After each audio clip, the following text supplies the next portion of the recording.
دون المؤمنين والمؤمنات بغير ما اكتسبوا فقد احتملوا بهتانا وإثما مبينا. أشهد أن لا إله إلا الله وحده لا شريك له وأشهد أن محمدا عبده ورسوله. اللهم صل على سيدنا محمد وعلى آله وصحبه أجمعين. أما بعد، فيا أيها المسلمون اتقوا الله، أوصيكم وإياي بتقوى الله فقد فاز المتقون.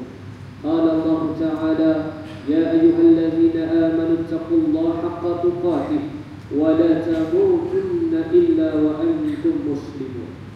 Muslimin yang dirahmati Allah sekalian, saya menyeru agar kita bersama-sama meningkatkan ketakwaan kita kepada Allah Subhanahu wa taala dengan melaksanakan segala perintahnya dan meninggalkan segala tagah dan larangnya dengan kadar yang segera. Mudah-mudahan kita semua diberikan kebahagiaan dan kejayaan di dunia dan di akhirat. Para jemaah diingatkan supaya jangan bermain dengan telefon bimbit ketika khutbah disampaikan. Pada hari yang mulia ini, mimbar akan membicarakan khutbah bertajuk menangani jenayah buli dalam masyarakat. Buli dalam bahasa Arab disebut sebagai at-tanamur, al-ittihad dan al-idha, yang membawa maksud perlakuan agresif, penindasan atau tindakan menyakiti secara fizikal, emosi atau mental. Dalam konteks masa, istilah at-tanamur, buli, lebih kerap digunakan bagi menggambarkan perlakuan buli dalam pelbagai situasi. Ia bukan sekadar perbuatan menyakiti, tetapi satu bentuk kezaliman yang boleh menjejaskan maruah dan kesejahteraan individu yang dibuli. Rasulullah SAW dengan tegas melarang umat Islam daripada menyakiti sesama manusia, baik dengan kata-kata maupun perbuatan. Dalam sebuah hadis yang diriwayatkan daripada Abdullah bin Amr radhiyallahu anhu, bahawa Rasulullah SAW bersabda, al-muslimu man salima al-muslimuna min lisanihi wa yadihi. Orang Islam yang sempurna keislamannya adalah apabila orang-orang Islam lain terselamat daripada gangguan lidah dan tangannya. Hadis riwayat Al-Bukhari.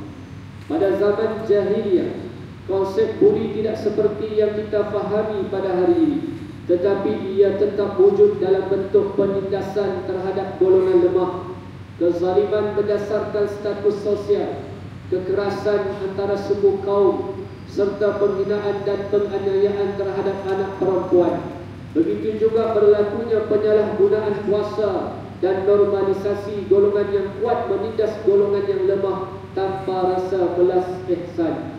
Namun Islam datang sebagai cahaya yang menghapuskan kezaliman ini. Islam menegaskan bahawa manusia itu sama di sisi Allah Subhanahu wa taala tanpa membezakan keturunan, pangkat atau kedudukan, kecuali mereka yang bertakwa.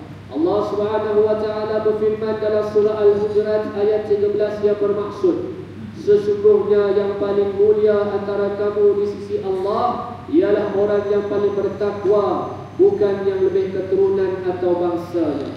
Sesungguhnya Islam adalah agama yang membawa keadilan, agama yang mengangkat martabat mereka yang tertindas, agama yang melindungi wanita, kanak-kanak, hamba dan fakir miskin, sebagaimana hadis yang diriwayatkan daripada Anas radhiyallahu anhu bahawa Rasulullah SAW bersabda yang bermaksud, tolonglah saudaramu sama ada dia seorang yang menzalimi atau dizalimi. Lalu seorang lelaki berkata, wahai Rasulullah, aku akan menolongnya jika dia dizalimi, tetapi bagaimana jika dia yang menzalimi? Bagaimana aku menolongnya? Baginda menjawab, kamu menahannya atau menghalangnya daripada melakukan kezaliman, maka itu adalah bentuk pertolongan kepadanya. Hadis riwayat Al-Bukhari. Hadirin Jumaat yang dikasihi Allah, buli berpotensi untuk berlaku di mana-mana tempat atau suasana yang pelbagai, sama ada di tempat kerja, sekolah atau institusi pengajian tinggi, di jalan raya, bahkan kawasan kejiranan maupun di dunia maya. Ia dilakukan secara sengaja dan sedar oleh individu atau kumpulan dalam bentuk gangguan emosi, bentuk tekanan dan penghinaan, sama ada secara fizikal maupun dalam talian, disebabkan oleh pengaruh fitnah, perasaan dengki dan dendam, serta gagal mengawal emosi dan kemarahan. Dalam konteks di sekolah di kolej, buli merupakan salah satu isu disiplin yang paling serius. Menurut setengah laporan, perbuatan buli secara fizikal adalah yang paling kerap berlaku dalam kalangan pelajar sekolah menengah dan rendah di beberapa buah negeri di Malaysia. Selain itu, terdapat juga kajian yang menunjukkan bahawa pelajar lelaki lebih cenderung terlibat dalam tingkah laku buli berbanding pelajar perempuan. Hakikatnya, buli bukan sekadar perbuatan menindas atau menyakiti, tetapi dalam kes yang lebih tragis, ia boleh meranggut nyawa. Kematian akibat buli adalah bukti nyata betapa dahsyatnya kesan perbuatan ini. Sebagai contohnya, kes buli pernah direkodkan pada Mei 2017 melibatkan pelajar-pelajar di sebuah universiti awam Malaysia yang membuli rakannya hingga menyebabkan kematian hanya kerana dituduh mencuri komputer riba. Malangnya, insiden seperti ini sering berlaku selepas itu kerana mangsa tidak mendapat bantuan pada waktu yang sepatutnya dan tiada siapa yang berani bertindak menghentikannya sebelum terlambat. Sidang Jumaat yang berbahagia, bagi menangani jenayah buli di sekolah khususnya, guru dan kaunselor yang dilantik haruslah diberikan latihan khusus untuk mengenal pasti tanda-tanda awal mangsa dibuli serta memberikan sokongan psikologi yang berkesan. Ibu bapa juga perlu dilibatkan secara aktif dalam perbincangan dan penyelesaian kes buli agar tindakan dapat diambil lebih awal sebelum ia menjadi serius. Sebagai langkah strategi, pihak sekolah perlu mengambil pendekatan proaktif dalam mengenal pasti punca buli dengan melaksanakan kempen kesedaran dan bimbingan serta menguatkuasakan tindakan disiplin yang tegas terhadap pelaku buli. Tingkah laku membuli harus dipatras sepenuhnya dengan mewujudkan budaya yang berasaskan prinsip saling menghormati, bertoleransi atau menerima kepelbagaian dalam kalangan murid dan tenaga pengajar. Bagi mewujudkan suasana kondusif di sekolah-sekolah, maka disarankan kepada pihak sekolah untuk meneliti semula dasar dan amalan sedia ada serta mengkaji status kes buli yang wujud di sekolah masing-masing. Keutamaan dasar perlu ditetapkan bagi memulakan perubahan yang efektif. Jawatan kuasa anti buli juga wajar diwujudkan bagi meningkatkan kesedaran tentang keburukan gejala buli. Semua pihak perlu terlibat dalam perancangan dan pelaksanaan inisiatif ini bagi menangani dan mengurus insiden buli yang semakin berleluasa.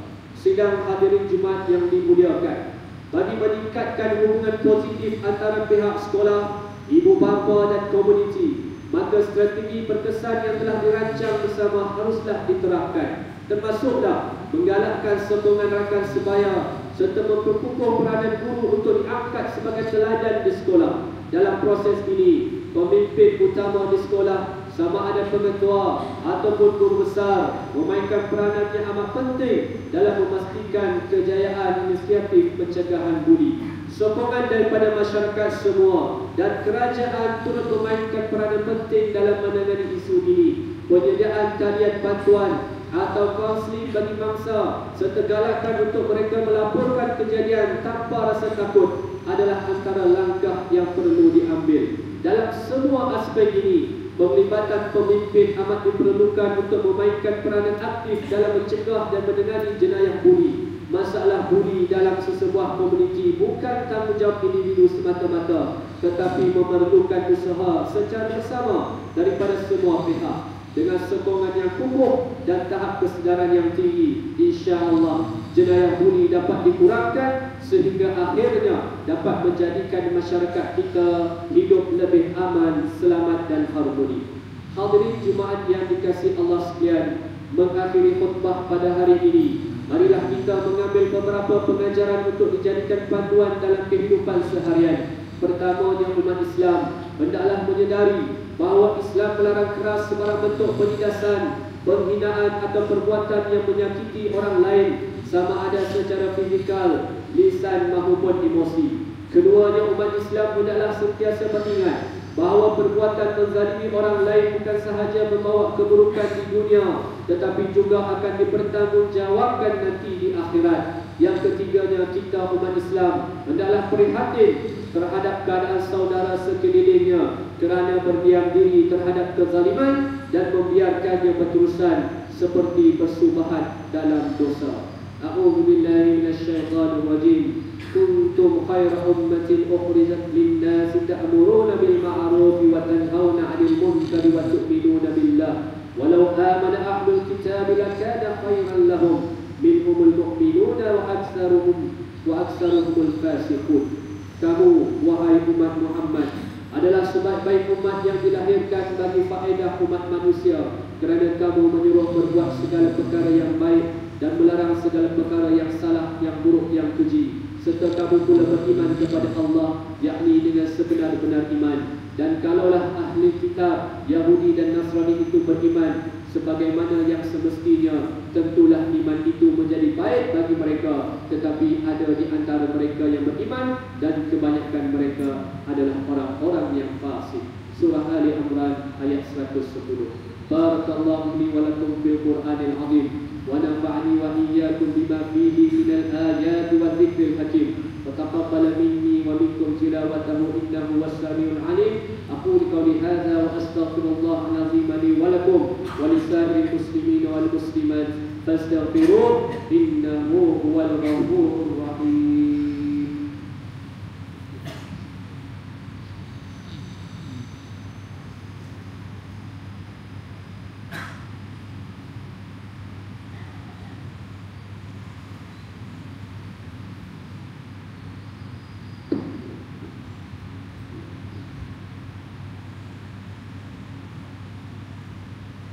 الحمد لله الذي جعلنا من المسلمين ورزقنا من الطيبات. أشهد أن لا إله إلا الله وحده لا شريك له وأشهد أن محمدا عبده ورسوله. اللهم صل وسلم وبارك على سيدنا محمد وعلى آله وصحبه ومن تبعهم بإحسان إلى يوم الدين. أما بعد، فيا عباد الله اتقوا الله أوصيكم وإياي بتقوى الله فقد فاز المتقون. إن الله وملائكته يصلون على النبي يا أيها الذين آمنوا صلوا عليه وسلموا تسليما. اللهم صل وسلم على سيدنا محمد وعلى آله وأصحابه أجمعين.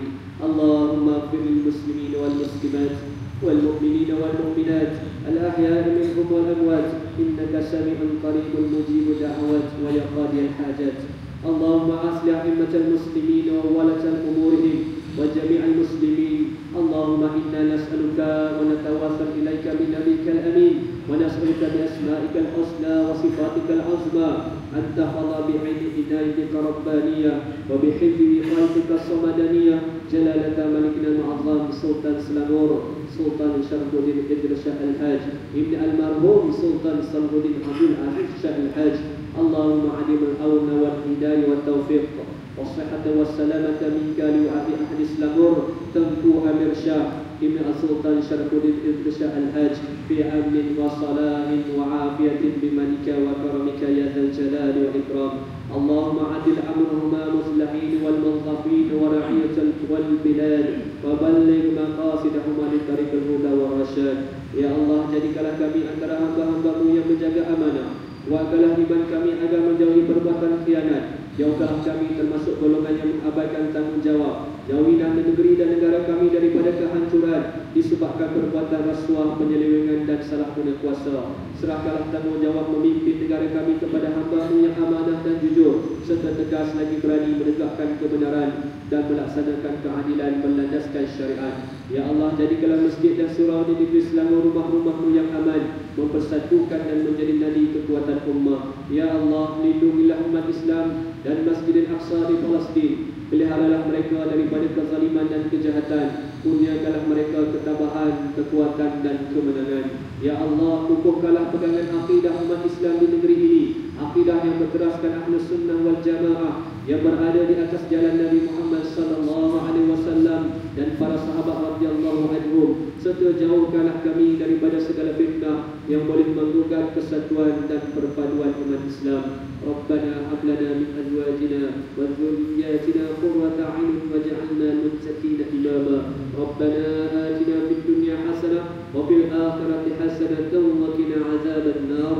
Ibadallah, inna Allah ya'muru bil 'adli wal ihsan wa ita'i qurba wa yanha 'anil fahsya'i wal munkari wal baghi ya'idukum la'allakum tadhakkarun. Fazkurullaha al-'azima yadhkurkum washkuruhu 'ala ni'amihi yazidkum was'aluhu min fadlihi ya'tikum.